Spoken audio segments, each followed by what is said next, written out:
Alright, The Flash episode 5. And immediately, the first thing that made me laugh about this episode wasn't the whole Cisco with the whole crush thing with, I believe they called her Beth. It was more of when the military came in. As soon as I saw them, the only thing that crept into my mind was, here we go, the assholes are here. And it's sad, because in most shows, as soon as you see military, that's one of the first things you jump to, the assholes. It makes me wonder exactly what the actors playing the military are told before they go off on set. Just like, okay, how do you want me to play this role? Be an asshole. Any more details? Any background of the character? Be an asshole.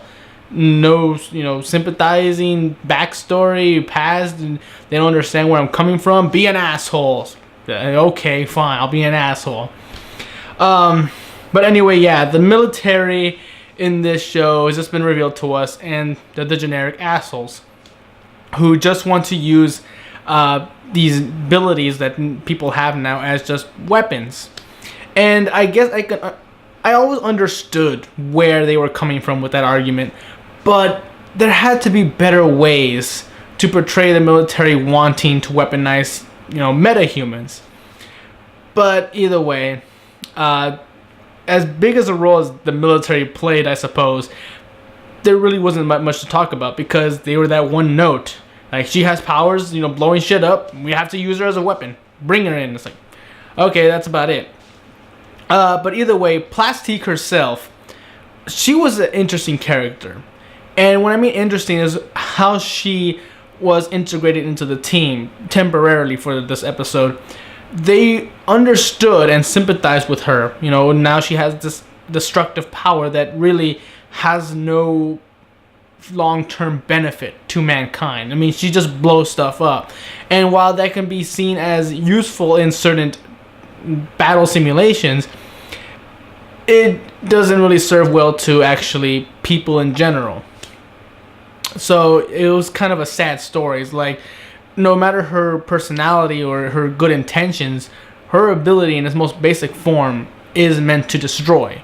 So they really can't find that much use for her in the long term anyway, like they could with Barry. With Barry, it's like, oh, super speed. You can get to people who are in danger faster than anyone else. That's fine. We can utilize that and make you a hero. Someone who can just blow everything she touches to little bits. We might be able to find use here or there, but really when it comes to saving people, we don't see it. We can't find something that will happen that often that will require that. So it's really sad to see her go through this. However, I will mention when Wells convinces her to take down the general, it just seems kind of unrealistic. Like, I know she's a soldier, but it almost seems like she's being brainwashed. I was like, all right, the only way to escape is to kill the general. And she's like, okay. She just marches off. It's like, wait a minute. If someone just came up to me and saying, you gotta kill this person if you want to be free. Wait a minute. What? Why are you telling me this? I thought you were a scientist. You have to kill him for all your people. You are now one of the metahumans. Now they are your flock. You have to protect them. I was like, hold on, buddy. Like, I don't really consider metahumans as a whole as my people just yet. I still like to think of myself as a human being. However, I will say that maybe that's what she was trying to tell Barry near the end. It's like, oh, Wells, before she died, it's like, Wells is, the one who convinced me to do this. Maybe he's not right in the head as well. But either way, it still feels kind of rushed near the ending. But either way, that storyline ends pretty much there, when she kind of just explodes. And the other storyline that was of major interest in this episode was with Iris and her blog and trying to find out who the Streak is, and of course her father and Barry trying to convince her, don't do it, this is very dangerous, it's a bad idea, because if metahumans become aware that the Flash is their enemy, they're going to try to find any way to get at him. And if there's a reporter out there who knows so much about the Flash, they're going to go after her. It's like, hey, tell us more about the Flash, or maybe the Flash will come to save you. So obviously we got to figure a way to stop her from writing this blog.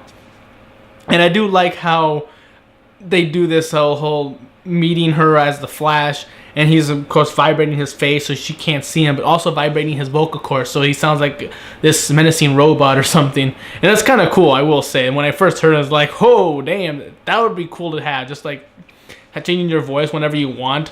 I will say though, is that the only setting you have? It's only like, if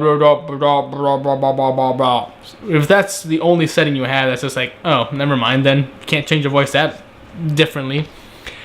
But either way, and I did kind of sympathize with her reasoning as to why she's, so stubborn about this. Like, no, I have to find out about this Flash. I have to let everyone know in the world that he exists. That way, my friend won't seem as crazy to everyone. It's like, oh, let's see, my friend from back then was telling the truth. Some supernatural being killed his mother, not his father. And again, I feel for her, but the way they're trying to convince her to stop just seems unproductive.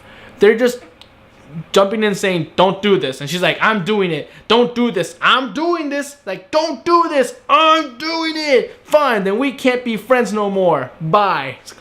Wait a minute. What? Can't you just tell her that, or at least, as the Flash, tell her, hey, look, I've been fighting these other metahumans and they're very dangerous. If they start thinking of me as their enemy, they're going to come after you so they can get after me. So really, stop putting yourself in the middle of this kind of war between me and other metahumans. You're going to get killed, and then what's your friend Barry going to do? He's going to feel bad that another one of his family members was taken and killed by a supernatural being that maybe he might not be able to prove exists. So you're just going to make things worse for him. But they don't, use that excuse. They just try to tell her, don't do this, don't do this, don't do this. Constantly, like, it'll just get into her head. And like, no, it's not going to work. But either way, she's, I guess no longer one of Barry's friends. And I did like the running joke about Barry not being able to get drunk, after all this. It's like, oh, so much has happened. I just lost one friend that I tried to help, and now I lost a long lifetime friend that really just puts herself in danger, even though I'm trying to, take her out of it. So, but I can't get drunk. I can't, get over it in that usual sense because of his metabolism. So when Caitlin comes in, she's like, I developed this new drink, it's like, or it's like just pure whatever they put into alcohol. Because I don't really drink alcohol, so I have no idea. Like here, it'll really just shoot straight to your head. It's like, hey, it works. 10 seconds later, it's gone. Shit, I can never get drunk. And I think the real reason most people drink alcohol is for, that sense of forgetfulness. Like, I don't want to remember this day. I was like, oh, this day was hard. I just want to relax, but I can't do it. So, the beer's going to help. But if even the beer can't do that for you, then shit, and what's the point of drinking? Like, damn it, now I can't drink alcohol because its basic use no longer works for me. So I guess in some sense that sucks for Barry. And the episode ends with a big cliffhanger with, again, Wells being behind something that's eventually gonna, be bad for Barry. He, of course, complaining with the general who he used to work for, that he no longer can put up with these inhumane acts, these experiments. And at first I'm thinking, like, oh, is it another metahuman or something like that? Like, no, it's on animals. And when it ends with this ape in a cage with the title Grodd on it, it's like, oh my god, this is amazing. I mean, Grodd is such a big villain, especially for the Flash. So I'm excited about where that's going to lead. Whether Grodd actually still alive, because Wells did say as long as Grodd is under Star-Lab's protection, the General can't touch him. So maybe Grodd is somewhere in the lab. We just haven't been able to find him, or maybe in a secret room. But either way, you do know that things are just gonna go all, hell's breaking loose when Grodd, appears, because Grodd is such a big, important point in the Flash universe and in the entire DC universe. So I'm excited for that. But all in all, this episode, while it had its little confusing moments, was still enjoyable. I mean, it was still a lot of fun, fast-paced, and all in all, it gave us some conclusion to certain plot points. But either way, hopefully, somewhere near the future, the Flash will be revealed to Iris, and they'll no longer be able to hide it from her. But maybe she'll finally understand, like, okay, since my friend no longer needs my help in proving that this actually happened, maybe I should back off. And of course, Grodd coming in, and the general is probably not going to give up on making metahumans weapons. So that's something now. But either way, this series has hit a couple of bumps in the road here and there, but for the most part, it's enjoyable, and that's what any show wanting to be successful to strive for, being enjoyable. And this show has been able to hit that mark. So hopefully, the rest of the season is exciting, just as fast paced, and just constantly surprising me. So until then, I'm Tony Dragon. Bye bye.